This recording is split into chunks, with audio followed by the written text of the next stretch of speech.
sont trois en fait à être des criminels. Il y a Napoléon Bonaparte, qui est un très grand criminel, et qui a proposé au général Riche, je pense, de rétablir l'esclavage ou d'exterminer la population de la Guadeloupe. Il ne faut pas qu'ils reviennent en France sans avoir exterminé la population de la Guadeloupe en cas d'échec en matière de rétablissement de l'esclavage. Parce qu'il ne faudrait pas qu'il y ait encore un autre Haïti. C'est lui qui est aujourd'hui, si vous voulez, présenté comme la fierté de la France partout dans le monde.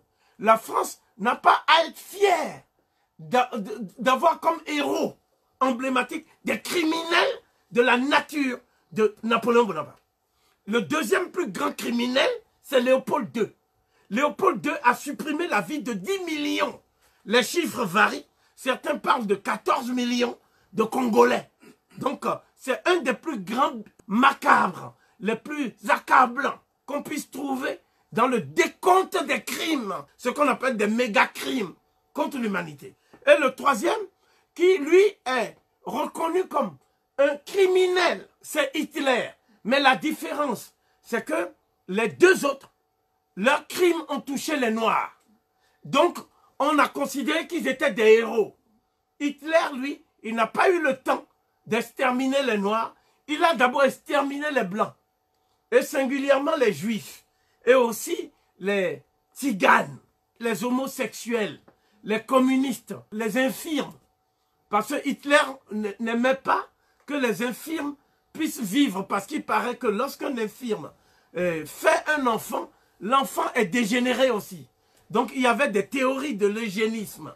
Quelle est la différence entre ces trois plus grands criminels de l'histoire de l'humanité? Napoléon Bonaparte, il était ce qu'on appelle un criminel par préméditation. C'est-à-dire qu'il a prémédité ses crimes. Il les a même annoncés. Donc il y a deux phrases que nous pouvons rapidement citer.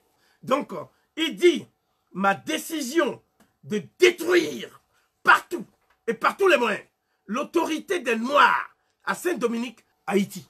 Elles n'ont pas tant fondé sur des considérations de commerce et d'argent que sur la nécessité de bloquer à jamais la marche des Noirs dans le monde. Je veux des esclaves noirs dans toutes les colonies.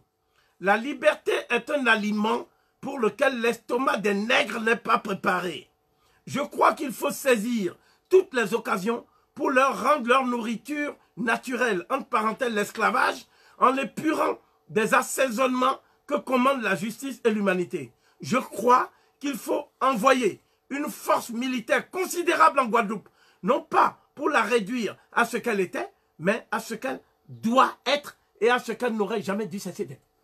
Donc voilà comment parle Napoléon Bonaparte. Nous disons que le plus grand criminel de guerre de tous les temps, c'est Napoléon Bonaparte. Sur la base du nombre de vies supprimées par lui.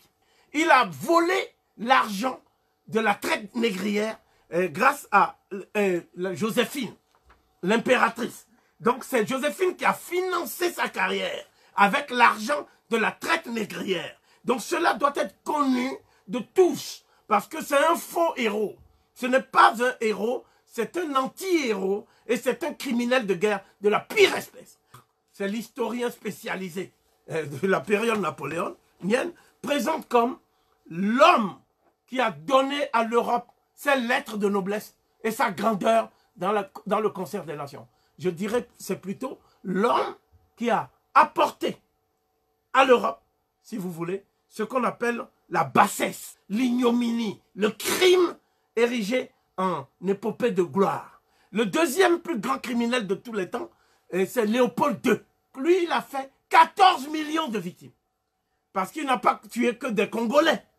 Il a tué aussi des gens du Rwanda, du Burundi. Et tout ça, mais c'est moins connu.